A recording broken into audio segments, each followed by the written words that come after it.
swastiastu semua ini. Gimana kabarnya nih? Baik.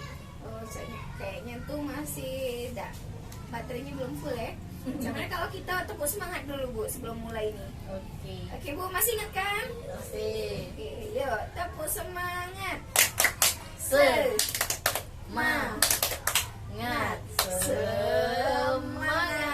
Oke.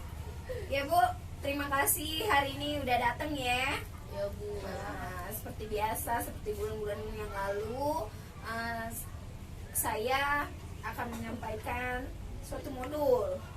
Nah, setiap bulan berbeda-beda ya Bu ya. Kali ini tentang disabilitas. Nah Bu, Ibu pernah nggak dengar kata-kata disabilitas ini sebelumnya? Pernah ya? Apa Bu? Bu Widya? Orang yang mempunyai keterbatasan fisik. Orang yang memiliki keterbatasan fisik. Kalau Bu Ani? Orang yang mempunyai keterbelakangan mental. Oh ya, itu jenisnya Bu ya. Jadi kalau dulu nih Bu, dulu kita nyebutnya ini orang cacat. Tapi sekarang kata-katanya nggak boleh lagi kita bilang orang cacat Bu. Bisa kita sebut dengan ABK, anak berkebutuhan khusus, atau anak dengan hambatan.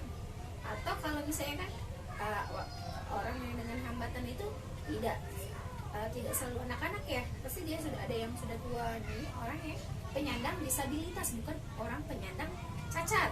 Kalau kan penyandang cacat, sekarang penyandang disabilitas. Nah, jadi pengertiannya apa itu penyandang disabilitas? Jadi setiap orang yang mengalami keterbatasan fisik, intelektual, mental, dan atau sensorik dalam jangka waktu yang lama dalam berinteraksi dengan lingkungan dapat mengalami hambatan dan kesulitan untuk berpartisipasi secara penuh dan efektif dengan warga negara lainnya berdasarkan kesamaan. Nah Bu, jadi Bu penyandang disabilitas ini, nah kalau komponen dalam PKH itu penyandang disabilitas berat ya Bu ya? Iya. Nah jadi kalau disabilitas berat, penyandang disabilitas ini kan tidak selalu berat ya, ada yang sedang, ada yang ringan, ada yang berat. Dia ada tingkatan, ada ringan, sedang, berat gitu ya. Kalau komponen PKH kita itu disabilitas berat baru dapat PKH, baru memenuhi kategori PKH ya. Nah, hak-hak penyandang disabilitas, jadi dia berhak hidup, berhak bebas dari cercaan, mendapat perlindungan, mendapat bantuan hukum, bersekolah, bekerja, hidup sehat, dan yang lain ini Bu ya, beribadah, berolahraga, bebas dari kekerasan. Nah Ibu pernah, ini kalau untuk hidup pasti ya Bu ya, bebas dari cercaan ini masih banyak ya Bu ya, di lingkungan kita yang istilahnya itu mendapatkan hinaan atau sebagainya karena hambatannya tersebut. Dia mendapatkan perlindungan, ini dia mendapatkan perlindungan dari negara Bu, dari sekitarnya ya, tapi negara juga melindungi penyandang disabilitas ini ya Bu ya, mendapatkan bantuan hukum, bersekolah. Nah Ibu pernah dengar ada sekolah untuk anak-anak penyandang disabilitas ini Bu? Ada Bu ya. SLB. Oke, jadi sekolah luar Biasa. Jadi mereka walaupun dengan keterbatasannya, mereka wajib harus disekolahkan. Mereka juga punya hak yang sama dengan anak-anak normal ya Bu ya. Jadi tidak jangan mentang-mentang dia penyandang disabilitas jadi tidak disekolahkan Bu ya Bu ya.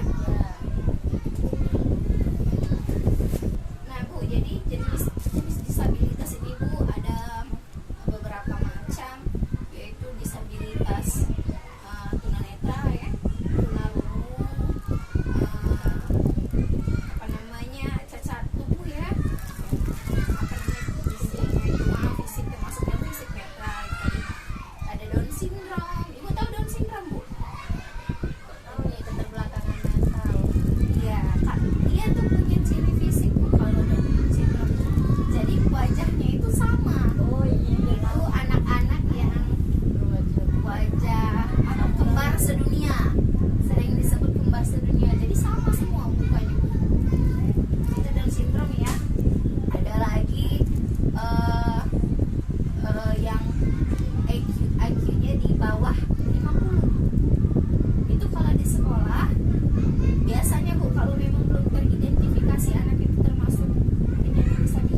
misalnya tunanetra kan, dia masih bisa mencari uang sendiri atau bisa melakukan pekerjaan tanpa dibantu. Tunarungu ya, Down syndrome itu masih bisa. Tapi kalau disabilitas berat ini misalnya Bu, dia sudah tunanetra ditambah lagi dengan cacat tubuh. Jadi dia misalnya nggak ada kaki, dia nggak bisa bangun. Nah itu bisa disabilitas berat. Atau yang cuma nggak bisa apa-apa, cuma bisa tidur. di tempat tidur. Jadi dia semuanya kegiatan sehari-harinya butuh orang lain dan nggak bisa dia apa-apain lagi ya, begitu seumur hidup. Itu disabilitas berat. Jangankan gimana dia mau cari uang, sedangkan dia untuk untuk mengurus diri sendiri pun dia butuh Bantuan. orang lain. Nah itu penyandang disabilitas berat. Kalau dia cuma misalnya kayak disabilitas nggak bisa lihat, tunanetra, tunarungu, itu belum dikategorikan disabilitas berat ya Bu ya.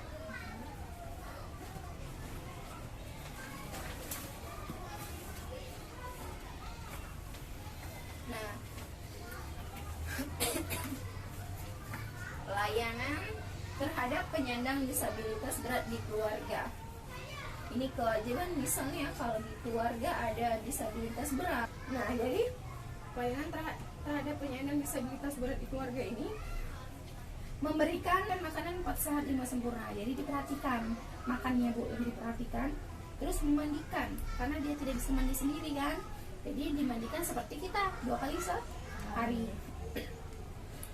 Mengganti pakaiannya, ya jadi setiap mandi diganti baju juga yang baru. Terus mengganti alas tidur, memberikan kasih sayang dan perhatian, memberikan rasa aman dan nyaman. Nah diajak bicara, jangan mentang-mentang dia tidak bisa apa-apa jadi cuek aja, kayak tidak ada, kayak dia tuh nggak dianggap. Jadi nggak boleh, jadi harus tetap diajak bicara layaknya. Walaupun dia pun nggak bisa bicara, tetap kita kasih istilahnya tuh kasih perhatian, ya ajak ngomong, mengajarkan tentang nilai-nilai yang baik dan tidak baik, membuat akte kelahiran. Ini termasuk hak dia Bu ya, membawa ke puskesmas terdekat untuk diperiksa kesehatannya. Jadi harus diperhatikan kesehatannya juga, memberikan obat sesuai kebutuhan dan lain-lain ini Bu ya. Nah ini pelayanan terhadap penyandang disabilitas di keluarga. Jadi dia harus dipenuhi haknya juga Bu. Nah ini perawat di dalam rumah. Jadi dia perawat di dalam rumah itu harus mendukung supaya mudah diakses sama penyandang disabilitas. Jadi misalnya apa, didekatkan minumnya, kalau dia masih bisa minum sendiri ya, apa bisa jadi dekatkan apa untuk biar dia bisa manggil kita. Misalnya kita kan nggak selalu mantau dia kan, apa ada lonceng biar dia bisa gerak-gerakin sehingga kita panggil, atau ada bel kayak itu kan yang memudahkan dia untuk memanggil kita. Jadi harus diatur sedemikian rupa supaya memudahkan si penyandang disabilitas ini di rumah. Jadi diatur ya Bu ya, tata letak barang-barang, jangan dipindah-pindahkan, perlengkapan peralatan yang diperlukan kegiatan sehari-hari ya tadi ya Bu ya, kayak didekatkan untuk misalnya dia manggil kita atau bikin lampu atau misalnya colokan listrik, tapi bahaya juga kalau misalnya dia ada ini, pokoknya yang memudahkan dia. Nah sekarang pelayanan disabilitas berat di masyarakat. Jadi memudahkan penyandang disabilitas dalam membuat akte kelahiran, KTP, BPJS Kesehatan. Nah ini sangat penting Bu ya, BPJS Kesehatan untuk penyandang disabilitas ini, karena kebanyakan penyandang disabilitas ini Bu, apalagi yang berat, ini sangat selalu diperiksakan kesehatannya Bu ya. Nah, memberikan informasi terkait dengan akte kelahiran maupun KTP dari pihak RT, RW, kelurahannya, dia harus memiliki identitas. Memberi kemudahan penyandang disabilitas berat untuk menggunakan sarana atau prasarana umum di masyarakat, yaitu masjid, musola, gereja, atau yang dapat dilalui oleh difabel. Parkir tempat umum khusus difabel, pintu mudah dibuka, pembuatan ram toilet khusus untuk difabel. Tahu Bu ram? Ram itu jadi yang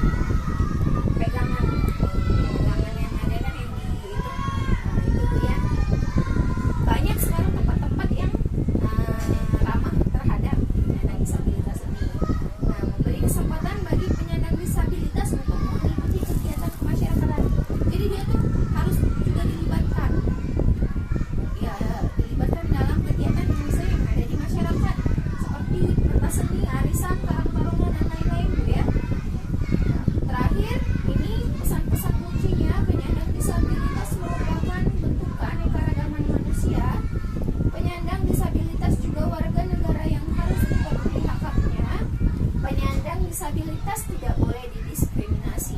Nah, selesai sampai sini ada yang mau ditanyakan, Bu? Tidak ada, Bu. Gak ada ya?